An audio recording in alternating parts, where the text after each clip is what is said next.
Sunday off at eto nga ang ginawa ko dahil wala akong meet up ay dumaan ako dito sa bakery bago ako pumunta ng church at binilan ko nga si Ruchin or yung friend ko ng cake. Belated happy birthday ko na nga to sa kanya kasi yung birthday niya hindi kami nagkita. Iniintay ko nga siya dito sa baba at habang iniintay ko ay nagpicture-picture muna ako pero nagchat siya sa akin na hindi na nga raw siya makakasamba kasi tinanghali siya ng gising kasi masakit yung ulo niya. At ito, postpone yung surprise ko pagkatapos ko naman mag-charge ay pumunta na ako dito sa Central kahit wala akong meet up at pinalagyan ko nga ng battery itong relo na nakuha ko or napulot ko sa basurahan. At dahil ayaw ko mag-antay at sayang ng oras, ay eto nga, umalis muna ako at magbibihis muna ako. Tapos babalikan ko na lang yung relo na pinalagyan ko ng battery. At pagkatapos ko nga magbihis, ay pumunta na ako dito kay tatay para naman kunin ko na yung relo na pinalagyan ko ng battery. At eto nga yung napulot ko sa basurahan. At nandito na rin si Desai at sasamahan niya nga ako sa aking lakad. Pero sinamahan ko muna siya dito tumingin sa mga alhasan kay Chesa.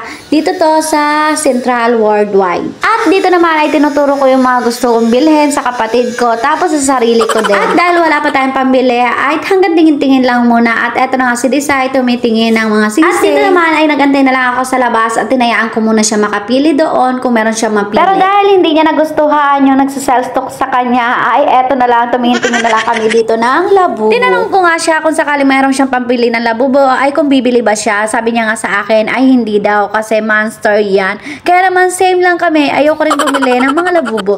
Kaya naman nagutom na kami at bumaba na ulit kami at naghanap kami ng makakain dito sa Central. At ito na nga lang yung napili namin pagkain or kakainin namin. Tapos nagpwesto na kami dito sa pinapwestohan ko dito sa Central at dito nga naglatag na lang kami ng plastic. Tapos dito na kami sumalampak. At dahil wala pa si Sis IG ay nauna na nga kaming kumain kasi talaga naman yung babaeng yon anong oras na akong dumadating. At wala nga kaming gala ngayong araw kasi sasamahan nila ako sa aking lakad. Oh, sige!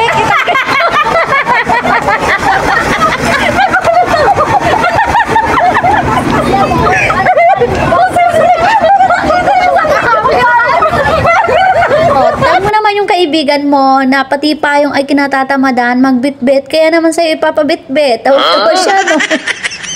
Habang sa paglalakad namin ay nakita ko yung pagkain ko. Charis! At akalain mo na ba na hindi naman talaga gala ang pupuntahan namin pero ang ganda ng place na nadaanan namin. Para kami pumasok sa isang zoo dito sa Hong Kong. At ito nga yung lugar na pupuntahan namin dito ang One Albany. Dito to sa Central Hong Kong. Aakyat nga ako dyan sa building na yan. Tapos nag-antay lang sila Desai sa baba. Tapos ayan, nag-picture-picture muna ako bago ko binalikan yung dalawang to. At pa-relax na nga. Tapos naman ang lakad ko ay eto na hindi na nagpapigil ang mga galang-dora at dinaanan na nga tong isang parang zoo dito sa Hong Kong at ang ganda talaga.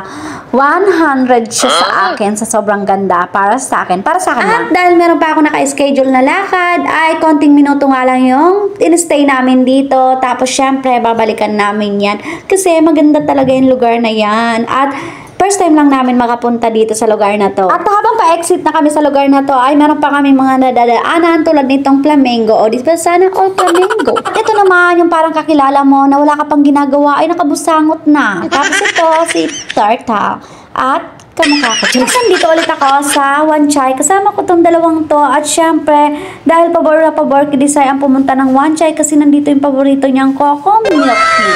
At dahil na-challenge ka sa araw na to, I deserve mo ng milk tea. Ito nga kami magkikita ng isa ko pang kausap. Tapos ayan, na pagkatapos namin magkita, ay umuwi na ako. At eto may sinasabi yung isa dyan. Yung kaibigan mong imomotivate ko sa kagaguhan.